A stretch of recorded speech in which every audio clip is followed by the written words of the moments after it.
So this is the first time we've actually chatted like this. We've done a lot over email. We've met each other through social media and the articles and all that you have written. And I even said in the email, I don't think I saw it, the pronunciation of your first name. Yeah, you got that totally right. It's Elisha. Wow. Elisha. To meet me. Okay. Oh. Fantastic. Thanks, Alicia. So great content I hear here.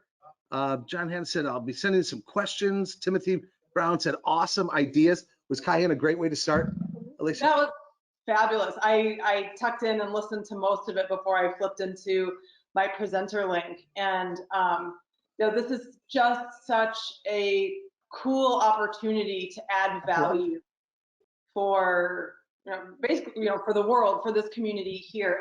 And one of the things that I noticed and I'm seeing over and over again, now is the time to be adding value and to be collaborating and helping each other out as we all face this unknown together. You bet. I don't know if as I was driving in, we use Slack. I Slacked to Bethany, our VP of Design. We have a social post going up scheduled for tomorrow. And I said, stop the press, because the very words that went through my mind as I'm thinking about today is, we are all in this together. I think that's going to be my social post tomorrow, because that's exactly what today is about. That's what we all need to do as businesses, right? And individuals. We have to attack this together. Yeah, that's it. Because there is no, we are, and one of the business models of this future of work that's unfolding as we speak is moving from I into we, to separation and silo, or into and. Super cool. Super cool. Hey, we've got about 3 minutes until we officially start this, so that we can stay on time and all that. But I'm going to put up a picture of you on the cover of Chicago Booth Magazine, if I could figure out how to do this. What scares me to death is I'm going to hit something. I'm going to unhook everybody for the entire day. Yeah, exactly.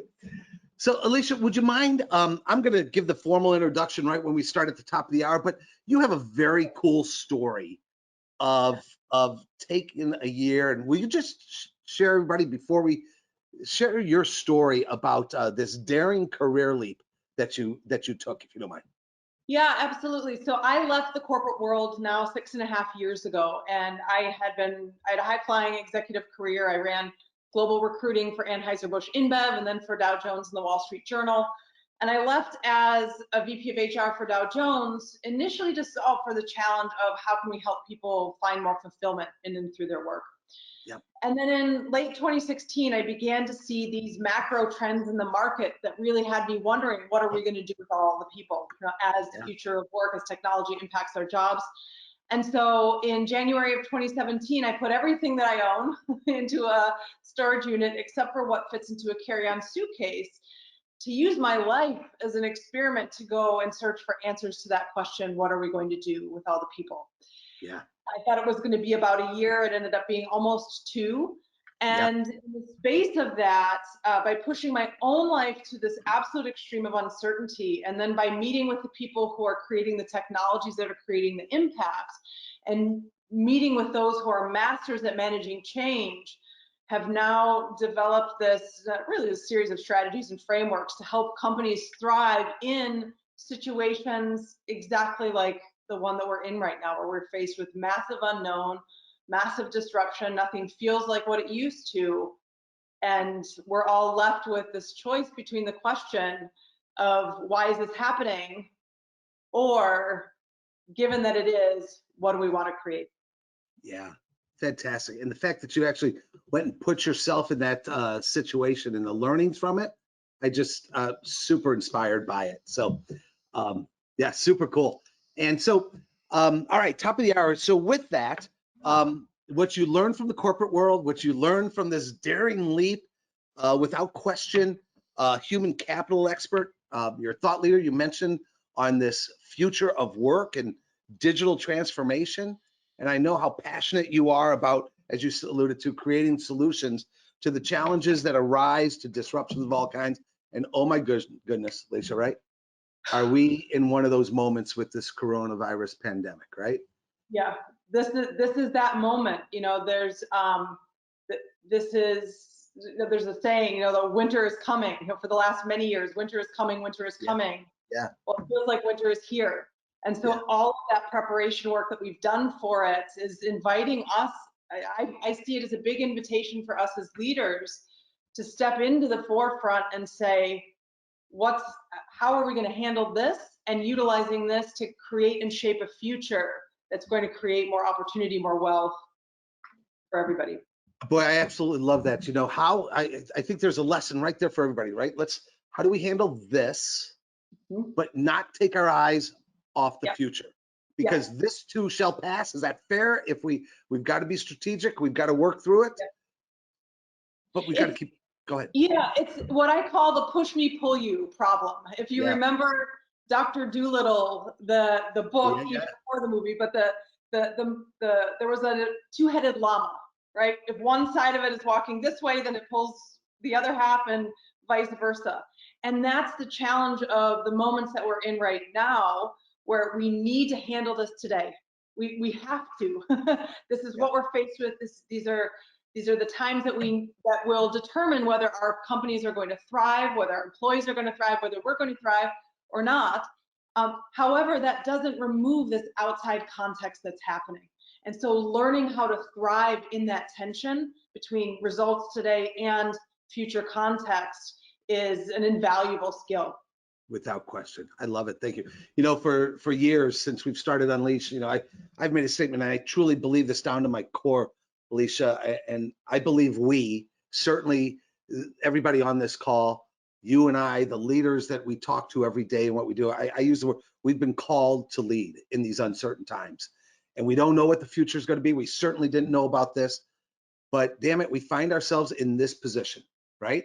And here we are, and thank goodness we're here, and thank goodness the individuals are here, because I believe in every one of them.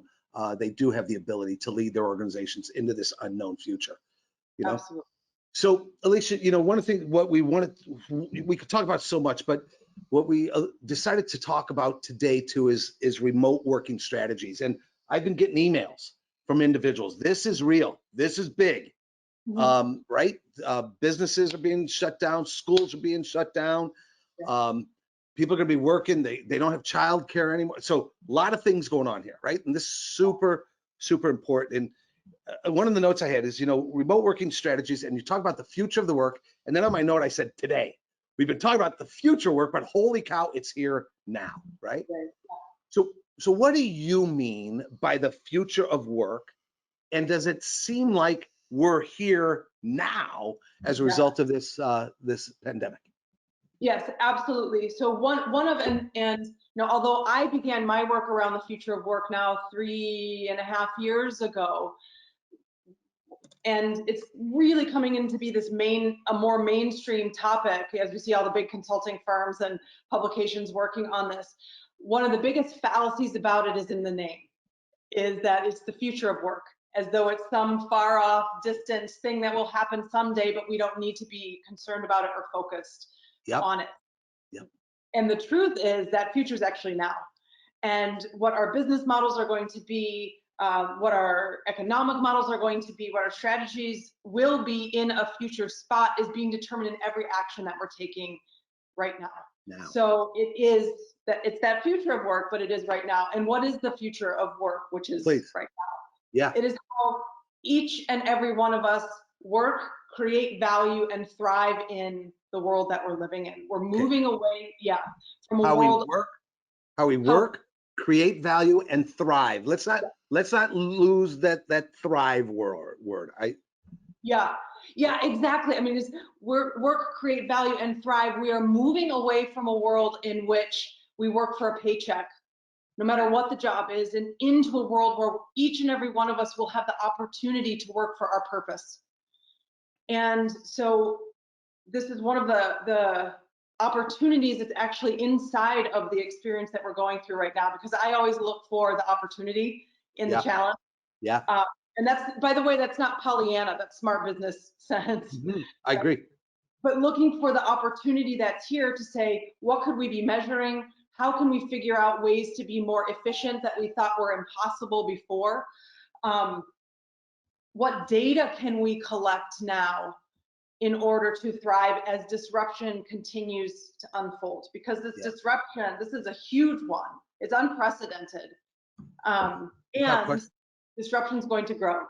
Yeah.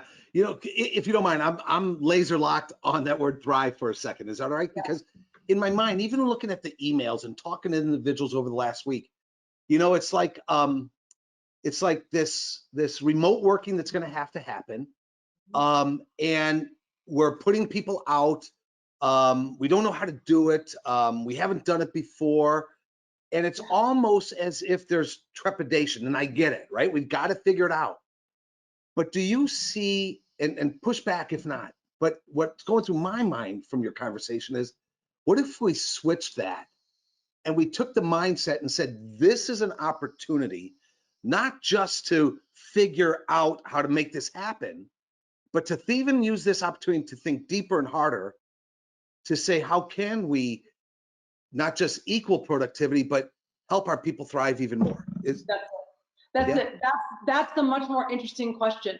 Given that we're here, what do we want to create? And I think one of the other fallacies about is kind of baked into thinking about the future, and even inside of a lot of crisis management. And this doesn't ignore the things that we need to handle now and the very real economic and strategic impacts that are occurring.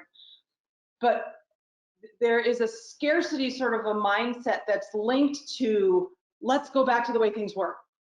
Yeah. And that's on the one hand, that's a stabilizing thing because it feels like we understand that and we know it. But what if the way things were isn't close to how good things could be? Yeah. And that's where there's the opportunity. So, Lisa, I wasn't going to talk about this publicly yet because it's just a kernel of an idea in my mind, and I really want to spend a lot of time thinking about this, but you're pulling it out of me. You know, I believe that we in business have got to stop talking about human capital and start thinking about human spirit. Because every one of us, our employees, right? To me, there's this spirit within inside of us that you look at the polarization around our country, around the world right now, but there's a spirit inside of us that wants to contribute, that wants to achieve, that is dying to fulfill this potential and wants to have meaning. And what I'm thinking about, what you got me thinking about, is now this disruption. Now our work environment is going to be changed. We're going to be frightened to some degree. We're going to have the unknown. We're going to be put out. We're going to have to multitask in new ways with our home front and the business front. And oh my God, this might be an opportunity for us to, again, really think about, let's make sure we're not just thinking about the work product that needs to be done in this remote working, but let's think about the human spirit of every one of our employees, what they're facing, and how we can use this moment to strengthen that spirit. Is that? Yeah, that's exactly right. And this is again one of those enormous opportunities to do that, because it's something that just makes good business sense. When you have engaged, productive, thriving people who are listened to. This came from the conversation that was on prior to me joining. When people are listened to, when their concerns are heard, when they are involved in creating the future of the business, then potential is unleashed. Love it. If it's going to unleash, you're going to be perfect on our stage this November, by the way, talking about things being unleashed. Perfect. I'm so excited. I'm really excited to join you. Yeah. We're super thrilled that you are. So, so let's assume that we understand that we are going to have remote working in unprecedented ways over the next weeks, maybe months.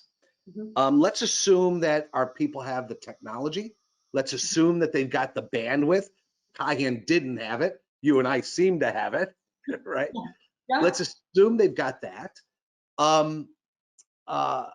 What are you thinking in terms of helping us? What should we be doing to ensure not only productivity stays high, but let's take it to another level that we're talking about, this human spirit, you know, and this engagement remains high as well. Yeah, absolutely. So even in our most tactical execution of any strategy, I always find it useful to take a few steps back to remember the context within which we're doing it, right? Innovation, collaboration, strategies of working from home don't exist for that sole purpose. So why is it that we're here and what's happening? Yeah. And the broader context is the question, how do we thrive in the face of the unknown? Yep. And there's a three-part framework that I've developed through all of this learning, which is mindset, that choice between, am I going to be captive to my circumstances or captain of my destiny? There's education, there's learning the things that we need to learn, and then there's collaboration. How do we work together to create and add more value? And as we look at the working from home piece, that's the top of mind there. How do we add more value? How might we utilize this to create and add more value to the world? Society first, and our consumers, clients, and employees in second tier.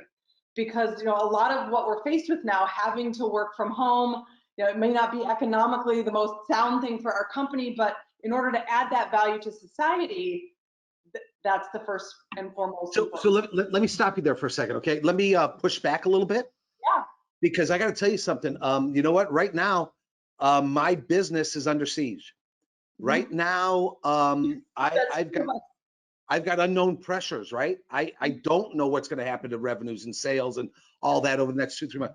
And you're asking me to think about society first and everything. Can you help me as a leader? Yeah. Again, it goes back into, it's not Pollyanna, it's good business sense. If the economy as a whole crashes for, instead of 3 months or 6 months, a year and a half, 2 years or longer, that outcome is way worse. And so thinking about things like what so many companies are doing right now, losing massive revenue to the tune of hundreds of millions, if not hundreds of billions of dollars. But if we don't shorten the time of the pandemic, for example, by social isolating, by working from home, by these kinds of strategies, we actually stretch out the economic hurt. Yeah. So that's where that idea comes in. Now, I certainly, and I think probably everybody on this call, I wish this wasn't happening. Everything that I had booked through June is canceled or postponed. Again, in that same, maybe June, July timeframe, but we don't know what's going to happen after that. So that said, I would rather have it be from now until June or July than November or 2 Junes or Julys from now. Makes sense. Thank you. Appreciate it. So that's that part. And then as we're thinking about, what are the strategies? I've never done this before. How do I get people to work from home? There's, first and foremost, this idea of adding value. There's communicate, over communicate to your clients and your employees. And then underneath that communicate, over communicate is don't market. Don't market your brand right now. Market your product. You can market the thing that you do, the solution and the value that you provide. But right now is not the communicating about the broader context. Now is not the time to build your social brand. Now is the time to add value. And why not? So if we stand for something bold, and maybe if our brand stands for contribution of some sort to society, for example, right, or the industry, why are you suggesting we don't invest in that type of marketing right now? So in that type of marketing, yes. In the type of marketing that adds value, in the type of communication that says we're here for you, we can help you through this, let us collaborate with you. Adding, like so many companies are doing, Zoom, the teleconferencing, or GoToWebinar, GoToMeeting, where we are right now, and many other, Slack is another one, who are providing their tools for free. Yep. Here's the solution. So that when things happen and things calm down, their revenue is going to spike because people have already had that opportunity to participate there. So there's just that slight distinction. But then as we look toward the split in employees, like how do we think about our strategy for work from home? There are those who can work remotely with ease. These are people who work all the time on their computers, and there are those who we need to have in person. Okay, now hold on 1 second. Time out. Yeah. Okay, because this is super cool, because a question like this came in earlier, and Ted Stark online just typed this in. He says some employees' duties cannot be done remotely. It's harder, right? If we allow some people to work from home, how do I make it fair if I can? So I think this is where you're headed down. So Yeah, exactly. So I always like to look at things as much as I can in structures and frameworks to help me move through the thinking. yeah, And so when we look at the split in employees, there are those with work remote with ease and those who simply can't. yep, And the ones with ease, meaning I do basically everything from my computer anyway. yep, The things that you want to think about are equipment. Do people actually have laptops or home computers that they could utilize? The second thing is technology. Do they have Zoom or GoToMeeting or Slack or these tools that we need to communicate with each other? cool. Do they have the bandwidth? And then third, security. So Apple right now, they have all their employees working from home, but they're having challenges as they are also sorting through what this means. Because Interesting. they're working on top secret stuff. Yes. Who has access to what from where? What are the Amazing. rules? So those are the three things to think about as you are looking at this to both create productivity, but you're also mitigating risk Yes. in this time. Okay. Beautiful. So that's from home with ease. Now our in-person people. Of Yep. those in-person people, there are going to be people for whom it's who we need there for the business to function. Otherwise. I'm thinking about out in the warehouse, for example, and the like, right? Exactly, out in the warehouse, the production line. So this is where first and foremost communication comes into play. Getting a sense for, people are freaking out right now. Getting a sense for what's going on as you're speaking with employees and your in-person employees. Are you employing people who are immunocompromised or who are taking care of elderly people for whom being around folks is more dangerous? Yep. Either for themselves or for other people, to see how you might need to schedule folks. This is very tactical scheduling. No, I love it. This is what we need. Yeah. Yeah, but so looking at that first, so are there people for whom it is lethally dangerous to come into work at a time like this? And then figuring out some policies to support them in the face of that. Wow. Wow. Then secondly, of those who can come in, who are people who have kids, who are people who don't have kids, and how might we be able to work together? This is also one of those communications things. Ask the people who you're asking to work what would work. Yeah. Can I comment on that just real quick? So Paul Kennedy earlier, when Kyan came in, he said, our employees have so much to offer. We just need to ask. The best ideas are waiting to be heard. That's it. That's it. And so, so listen, and then come to solutions that you co-create, and then you can go test as you're implementing them. And again, this returning to communicating and over communicating, saying this is what we're trying. We're going to do it for the next X amount of time. We're going to see how it works, and then move forward. So can I? Yeah.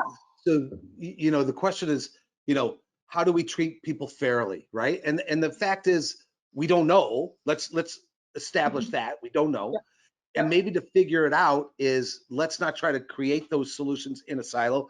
Let's engage those who we're going to impact. Let's show some vulnerability, if I'm hearing you right. Yes.